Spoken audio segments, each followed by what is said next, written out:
Have you ever noticed that some of the kindest people you've ever met are also some of the most tired people? The ones who always show up, who always smile, who always say yes when you ask for help. But if you look closely enough, if you really pay attention, you can see the exhaustion in their eyes. You can sense that somewhere behind that kindness is something deeper, something heavier, maybe even something darker. We often imagine kindness as this pure, uncomplicated good. We tell children to be kind. We admire kindness in leaders. We measure our own humanity by how much compassion we can extend. But kindness, like everything else in this complicated world, has a shadow. And when you ignore that shadow, when you pretend it doesn't exist, kindness itself can turn into something destructive. It starts small. A child learns that being kind, being agreeable, earns them love. When they put their own needs aside to make others comfortable, they are rewarded with smiles, praise, maybe even affection they didn't receive otherwise. Over time, this association buries itself deep inside their nervous system. Kindness becomes survival. And the older they get, the harder it becomes to separate who they are from what others expect them to be. They become the reliable one, the good person, the friend who never complains. But here's the truth. When kindness is forced, when it is driven by fear of rejection or a desperate need to be valued, it's no longer pure kindness. It becomes a mask. And masks, when worn too long, start to suffocate the person beneath them. Think about the people in your life who are endlessly kind. They'll listen to your problems for hours, they'll help you move, they'll lend money they don't have. They'll sacrifice their own rest just to make sure you're okay. At first, it feels admirable, even saintly. But if you've ever been that person, if you've lived that role, you know the truth. Behind every act of self-sacrifice is a quiet resentment, a voice that whispers, "What about me?" But that voice is often silenced because kindness, especially chronic kindness, comes with an unspoken rule.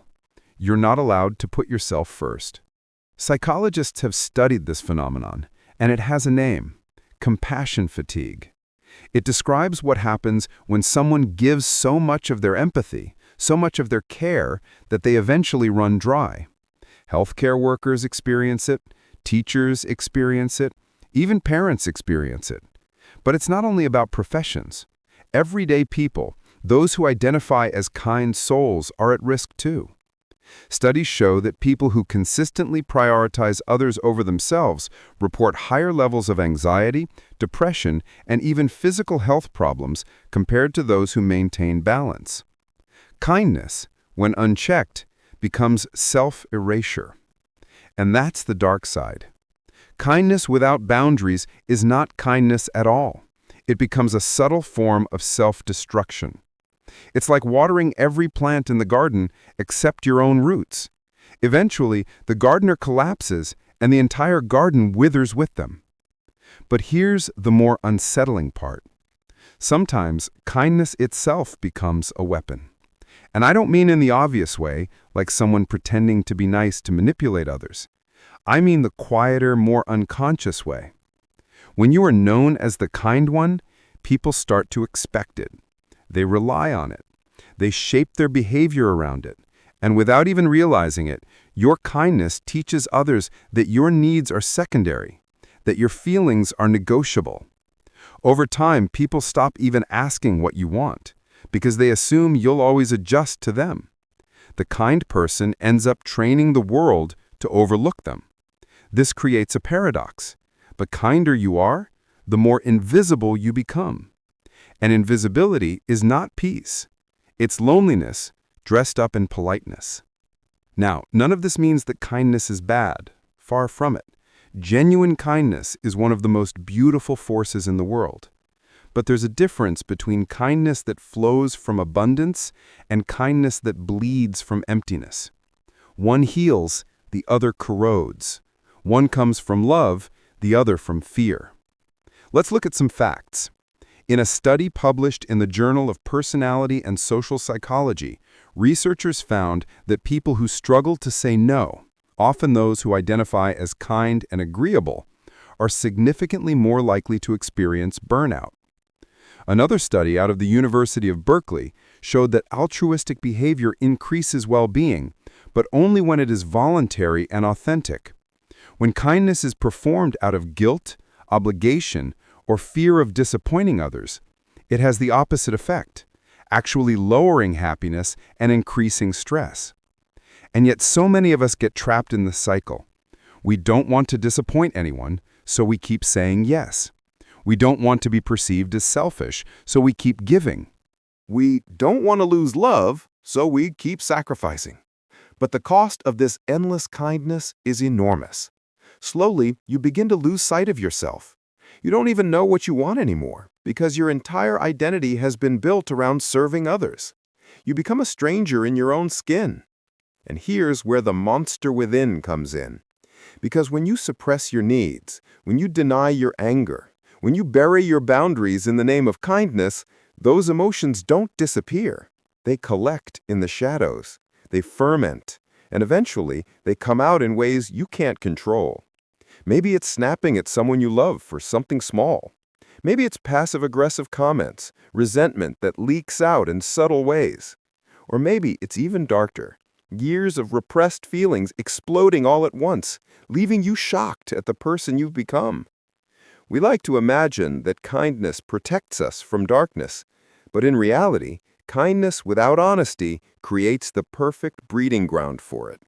Because every time you say yes when you mean no, every time you smile when you want to cry, every time you hold back your truth to make someone else comfortable, you are not being kind. You are abandoning yourself. And abandonment always has consequences. Now let's be real. Why do we do this? Why do kind people struggle so much with boundaries? The answer lies in our culture. From a young age, many of us are conditioned to believe that kindness equals worthiness, that being agreeable is safer than being authentic, that love is earned by what we give, not by who we are. Children who grow up in environments where love is conditional, where affection depends on performance, obedience, or self-sacrifice, often carry this belief into adulthood. They become adults who confuse people-pleasing with kindness. But true kindness does not erase the self. True kindness includes the self. If your kindness is costing you your mental health, your joy, your energy, then it's not kindness anymore. It's self-neglect dressed as virtue. And this is where the education comes in. Neuroscience tells us that the brain has something called the mirror neuron system. It's what allows us to feel empathy. When you see someone in pain, your brain lights up as if you are in pain too. That's why kindness feels so natural to us as humans. We are wired to connect. But here's the catch. Mirror neurons don't distinguish between healthy empathy and destructive empathy. If you constantly expose yourself to others' suffering without any boundaries, your brain essentially floods itself with stress signals. Over time, this leads to chronic stress responses, immune system issues, and emotional exhaustion. In other words, your brain is not built for endless boundaryless kindness. It's built for balanced connection. So the dark side of kindness is not that kindness itself is bad. It's that kindness can be twisted by fear, by conditioning, by culture, by our own unhealed wounds into something that looks noble on the surface, but slowly eats us alive inside. And when that happens, the very thing we thought was our greatest strength becomes the very thing that breaks us. Now, let's pause and reflect here. If you've ever felt this, the exhaustion, the resentment, the sense of being invisible, even though everyone calls you so kind, you're not alone. You're not broken. You're not defective. What you're experiencing is the natural consequence of a world that doesn't teach us how to balance giving with protecting ourselves.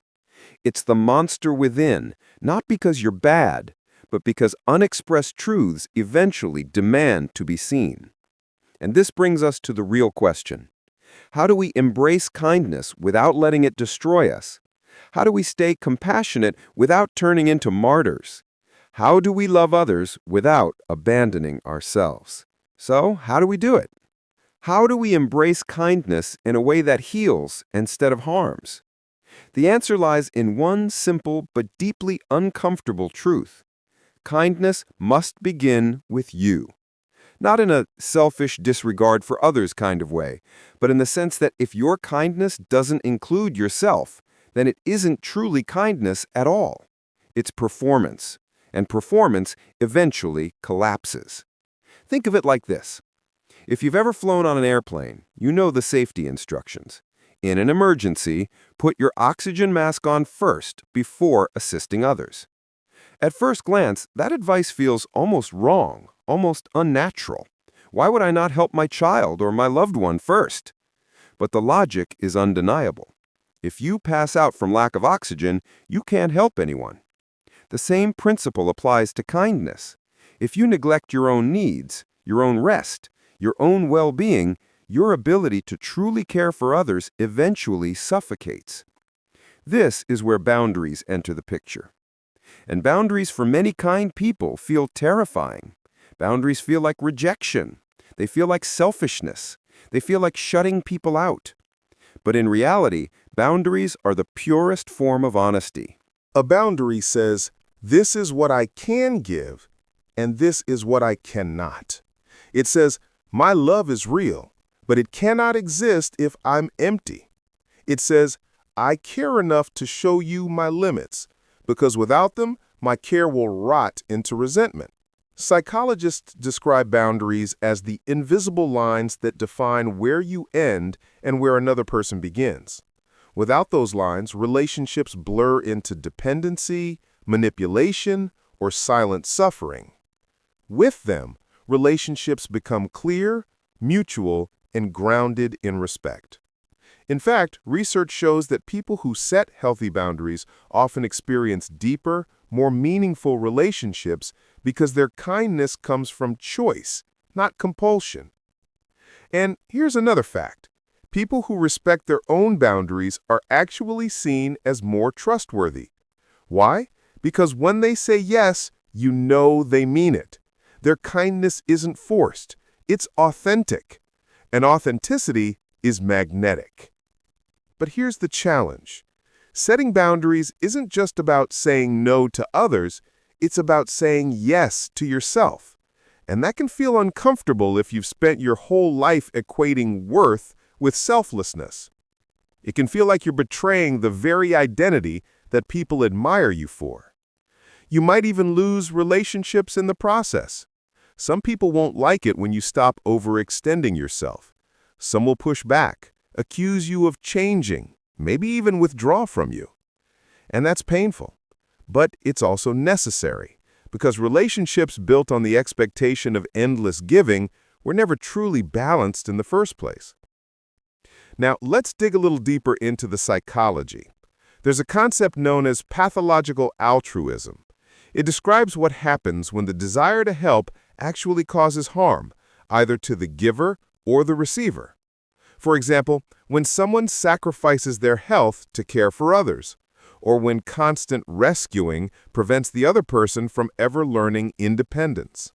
Pathological altruism looks like kindness, but it creates dependency, guilt, and exhaustion. It is quite literally kindness gone wrong. This ties into something even bigger, the cultural myth of the good person.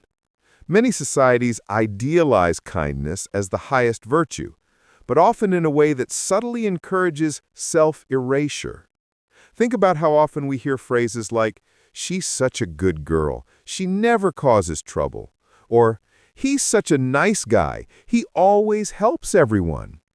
Hidden in those compliments is a dangerous assumption that goodness means never making demands, never saying no, never disrupting the peace. But real goodness is not about erasing yourself.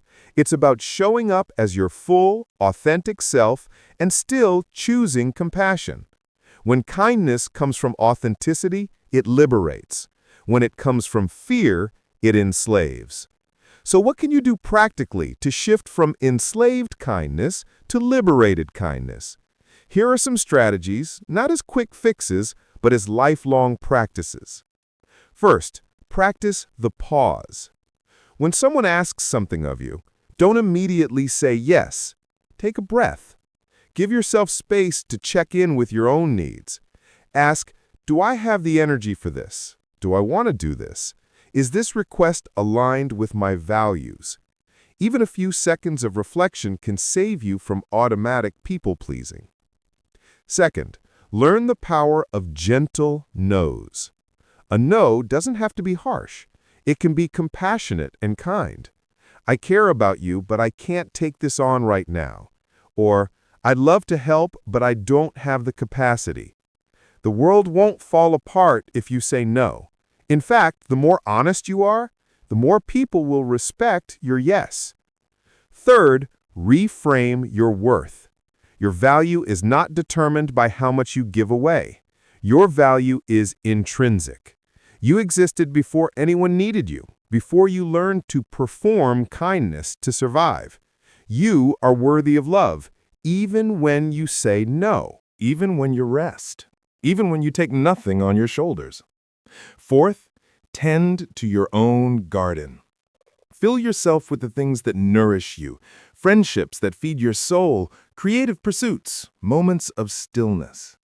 When you live from abundance rather than scarcity, kindness flows naturally. It's not forced, it's not depleting, it becomes a gift rather than a transaction. And fifth, allow yourself to feel the harder emotions. Anger, frustration, sadness. These are not enemies of kindness. They are signals. They tell you when your boundaries are being crossed, when your needs are being ignored. If you suppress them, they morph into the monster within. But if you acknowledge them, if you listen, they become guides that point you toward balance. Let's return to the metaphor of masks. For many people, kindness has become a lifelong mask. The smile you wear to cover the exhaustion, the yes you give to avoid conflict, the generosity you perform to prove your worth. But masks are heavy, and the longer you wear them, the harder it becomes to remember what your own face looks like. The real journey is not to throw away kindness, but to remove the mask and let kindness come from the real you. The you that can say yes and no with equal honesty. The you that is kind without disappearing. There is an old saying, if you want to know who you truly are, look at how you treat yourself when no one is watching.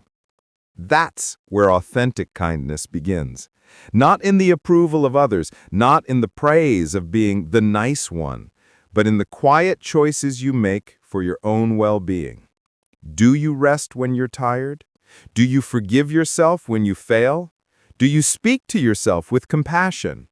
If not, then your kindness to others is built on a fragile foundation. The irony is this: when you treat yourself with true kindness, your kindness toward others becomes more powerful, not less, because it comes from overflow, not depletion. It inspires rather than exhausts. It invites others to rise with you instead of lean on you endlessly. And maybe that's the final lesson here. The dark side of kindness isn't about rejecting kindness, it's about transforming it from a mask into a mirror, from compulsion into choice, from survival into love. So the next time someone tells you that you're so kind, pause for a moment. Ask yourself, is this kindness coming from fear or from freedom? From exhaustion or from abundance? From the mask or from the real me? The answer to that question will tell you more about yourself than any compliment ever could. Because at the end of the day, the monster within kind people is not their anger, not their limits, not their boundaries. The real monster is self-neglect. And once you face it, once you set down the mask, you'll discover that your kindness doesn't disappear. It only grows stronger, sharper, more radiant. It becomes the kind of kindness that doesn't just keep others alive, but keeps you alive too. And maybe that's the final lesson here. The dark side of kindness isn't about rejecting kindness, it's about transforming it from a mask into a mirror. from compulsion into choice, from survival into love. So the next time someone tells you that you're so kind, pause for a moment. Ask yourself, is this kindness coming from fear or from freedom? From exhaustion or from abundance? From the mask or from the real me? The answer to that question will tell you more about yourself than any compliment ever could. Because at the end of the day, the monster within kind people is not their anger, not their limits, not their boundaries. The real monster is self-neglect. And once you face it, once you set down the mask, you'll discover that your kindness doesn't disappear. It only grows stronger, sharper, more radiant. It becomes the kind of kindness that doesn't just keep others alive, but keeps you alive too. And maybe that's the final lesson here. The dark side of kindness isn't about rejecting kindness. It's about transforming it from a mask into a mirror, from compulsion into choice, from survival into love.